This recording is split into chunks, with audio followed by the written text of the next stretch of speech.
How is everyone? This is the channel Frugal Money Saver. My name is Emmy. My husband is Paul.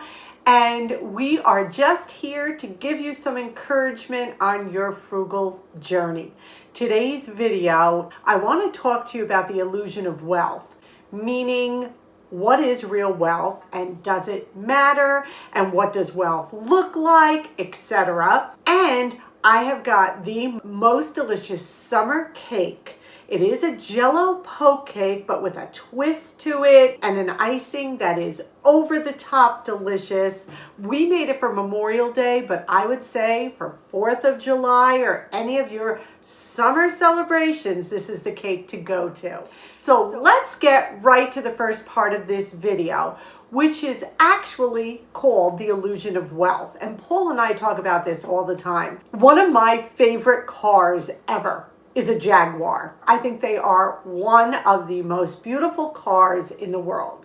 Now, even if I was a millionaire, would I buy a Jaguar? I might. But what I'm saying is these are things that we associate with being wealthy, with being rich. Not that that is bad, that is wonderful. You've earned the money, you've worked for it, you've paid for it, it's paid in full, then that's a wonderful thing. But let's talk about the other side. We live in a society where a lot of pressure is put on what we drive, the house we live in, the clothes we wear. And a lot of people try to conform and keep up with that and try to really create this illusion.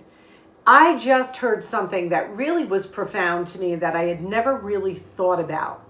Back in the 1950s, before credit cards were readily available and the credit card basically was invented, you knew people had money because whatever they owned, they basically had to pay cash for. You knew a person had money by the car they drove. You knew they had money by the giant house they lived in. Why?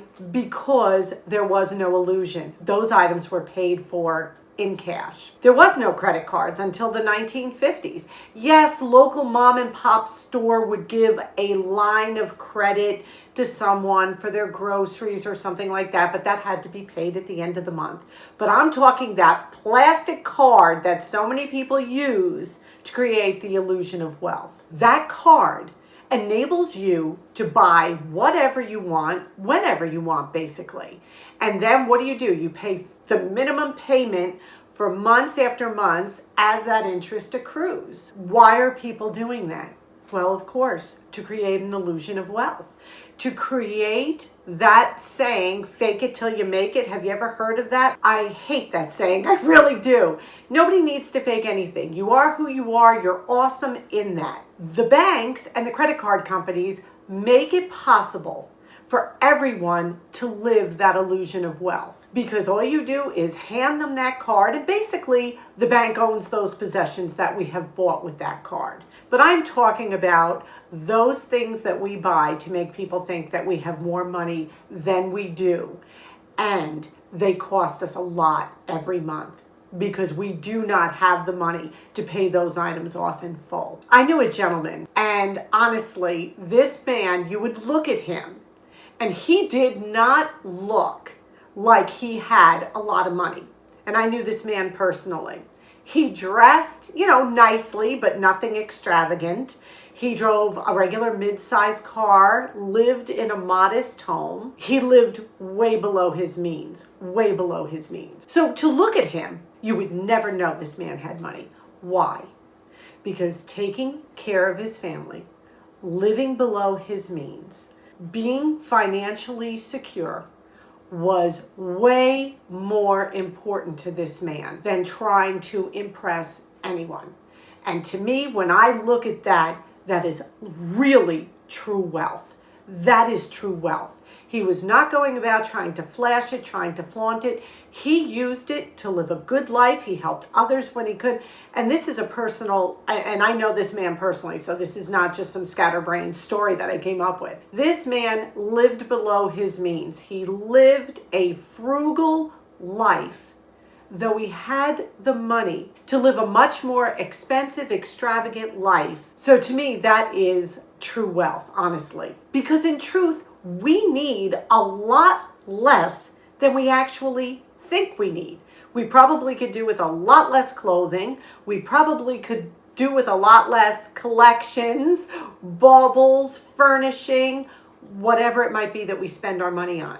We could probably do with a lot less of that. In reality, if we had to save more, we all probably could if we really got down and dirty and did away with any frivolous spending. Now, I don't want to live that way, and I can't imagine a lot of people would, but I'm saying that a lot of times we spend more than we actually need to spend to create that illusion of wealth. What Paul and I implement a lot of times is buying a better quality item one time.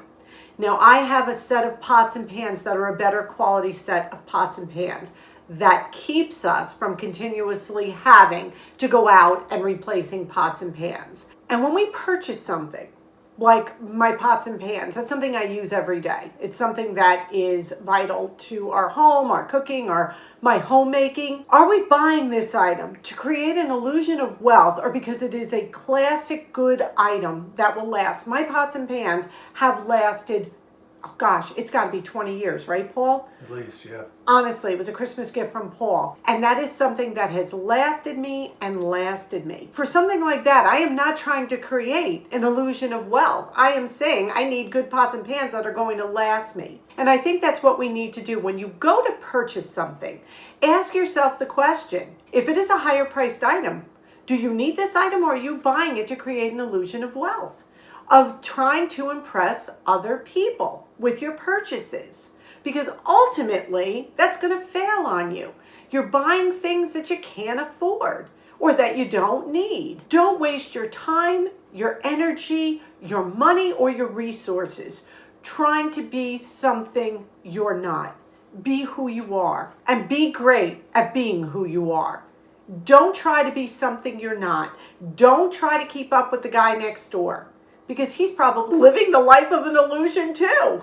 We don't want to ever do that. True wealth is how we handle our money, how we save our money, how we pay off our debts, how we bless others in times of need, how much kindness we give away, how much encouragement we give away. It's not always the monetary items in our life. True wealth comes from within. True wealth comes from looking at your resources and how you have utilized them, how we keep ourselves out of debt. It's truly about correctly managing the money we do have. Honestly, that's basically what it comes down to.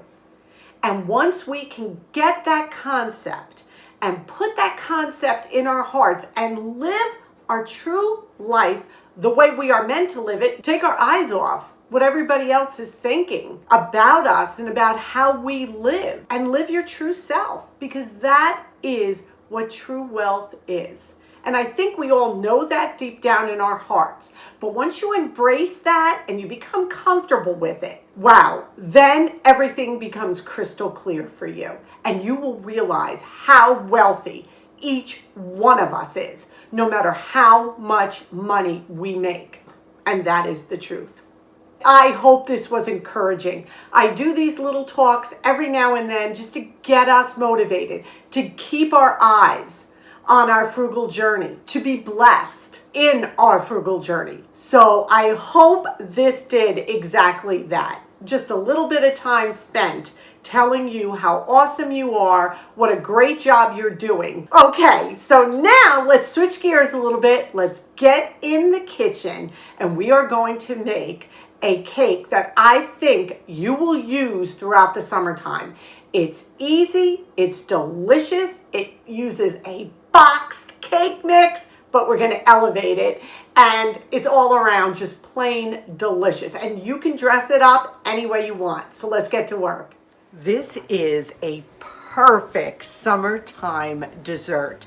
I'm making it for Memorial Day, but you could make it for any time during the summer, 4th of July. It is delicious.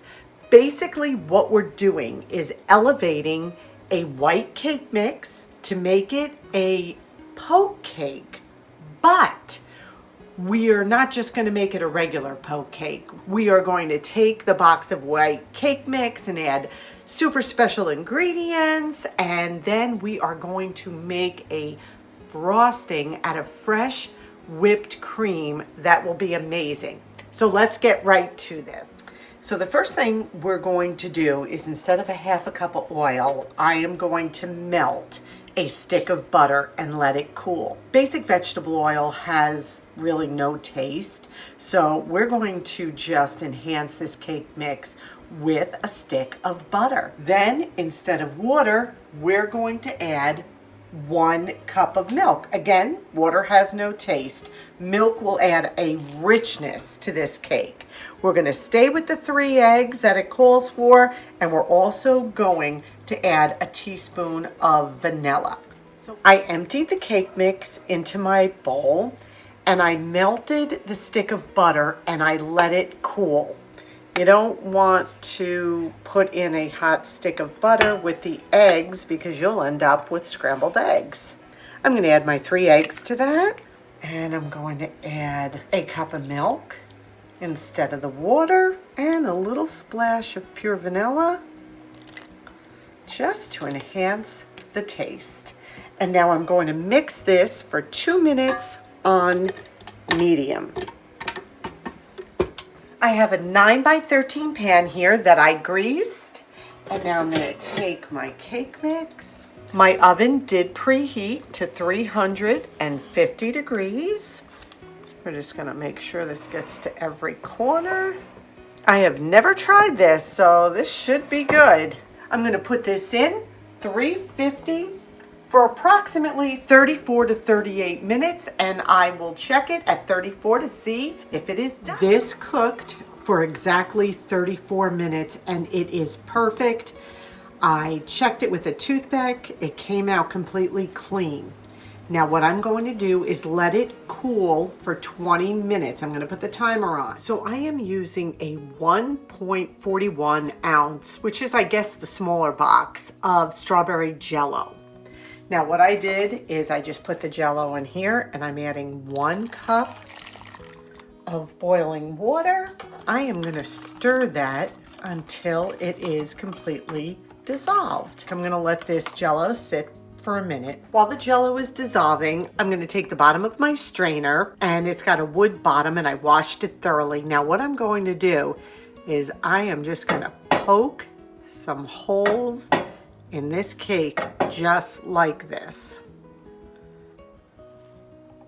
I'm making them not too close together because I want them to be defined. Cake did cool for 20 minutes. The Jello looks like it is completely dissolved. I'm gonna pour it over the top, making sure I get in those holes.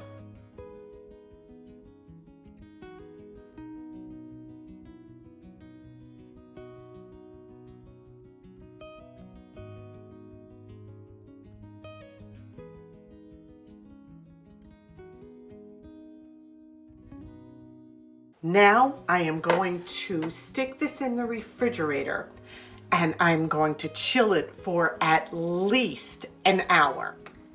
For the icing for our delicious poke cake, you are going to need a pint of heavy whipping cream. You're going to need a 1/3 cup of powdered sugar, and then a box of vanilla pudding. This is almost 2 ounces. It's 1.85 ounces. Sorry for the glare.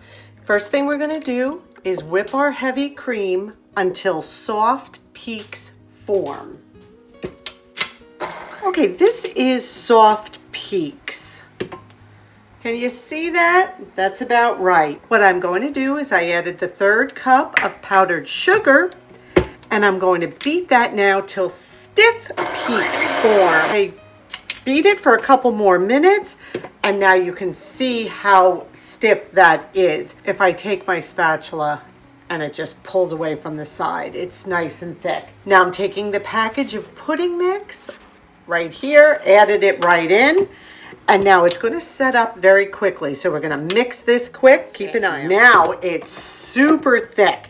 I don't know if I made it clear. You want the instant pudding mix, not the one you have to cook. So you're going to want to wipe down the sides and make sure everything is incorporated. This is nice and thick. The cake is completely cooled. I'm going to take our frosting and I'm going to put it right on top and spread this. I got my offset spreader. This helps so much.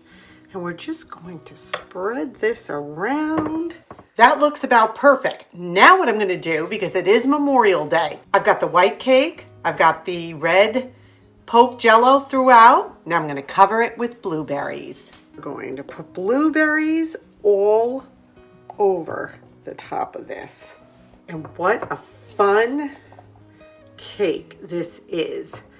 And I will show you, I'm bringing it to my brother's home for Memorial Day. I think this is going to be delicious. You must keep it refrigerated though, please, because you got lots of whipped cream here. Okay, off to the party. All right, here's the inside. You know I keep it real. We took the first piece out because, as my sister-in-law so eloquently pointed out, I mangled. That is the word she used. I mangled the cake. It looks great. Oh, look how pretty inside. Here we go. Look at this. Beautiful. Yeah. That cake was so much fun. How funny is my sister-in-law? She's like, I'm cutting the first piece. She's like, you can't show that. I'm like, I know. We always do this. But the cake was so good. We thank you for spending this time with us. We thank you for being part of our Frugal family. Stay well, stay safe. Give this a big thumbs up if you would, please. Subscribe if you haven't. Leave us a comment. By all means, remember we love you and we wish you blessings. Until our next video, bye-bye.